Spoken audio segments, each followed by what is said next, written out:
So what's going on guys, Smoke here, how's everyone doing out there?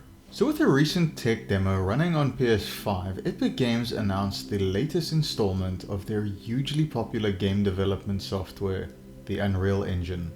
With the newest being Unreal 5, or the Unreal Engine 5 if you prefer, set for release in 2021.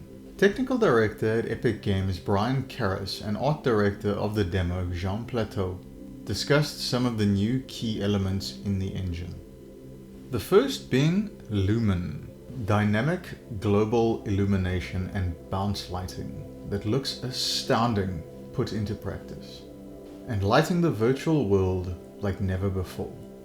The second being Nanite, a system that Karras referred to as truly virtualized geometry, in which he claimed would greatly ease restrictions and change the way we look at importing assets into a project. Quoting him again, the artist wouldn't have to be concerned with poly counts, draw calls, or memory, who could directly use film quality assets and bring them straight into the engine. So essentially saving a lot of time and effort on not having to optimize models to meet frame rate requirements. They also touched on a few overall improvements to the engine. To mention a few, sound, for example, in what they called convolution reverb, allowing them to measure reverberation characteristics of real spaces. So, if you're in a cave, like in the tech demo, it would actually sound like you're in a cave. Or the use of high poly assets, giving textures a quality like never before. So, you could look at this in two lights. Firstly, from a game designer's viewpoint, which I'm sure the tech demo intended to convey. The engine itself and what it brings in terms of game development and to the actual creators themselves. A powerful engine with less fuss in several aspects. Obviously, they didn't show the interface of the engine, so I can't go as far to say as it's more user-friendly. But that new nanite feature alone is a huge step forward in cutting down time and effort.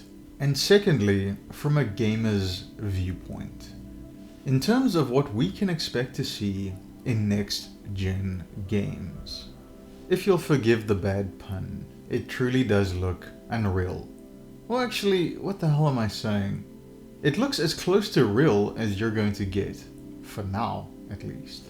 Although, you gotta admit, it is kind of funny how the bar for realism always gets pushed higher and higher with each generation that comes out. I am a little disappointed, however, that it's only a tech demo and not an actual upcoming game. But still, I was absolutely blown away by the power of Unreal 5, not to mention the capabilities of PS5. The level of detail, textures, lighting, physics, subtle animations, and the sheer scape and vastness of the world. I remember a while back I used to have heated debates with a friend of mine about which high-end game creation software was better. Him, being more of a PC gamer, would always insist that Unity was his preferred choice, and me, being a console guy, would always go for Unreal. Now, I suppose his opinion did have a little more salt than mine, because he was a coder and actually had created some minor projects with Unity, and all I've ever managed to do was screw around in programs like Game Maker and RPG Maker. Still, I've always been a fan of Epic Games and Unreal. Now, I'm not saying Unity's bad or anything, it's just my personal preference. And personally, I can't wait for Unreal 5 to be released. If you haven't seen it yet, I highly recommend checking it out. And if you have, why not let me know your thoughts on the tech demo? Either way, I'll leave a link down in the description. But that's it guys, thank you so much for tuning in. I really hope you enjoyed this vid.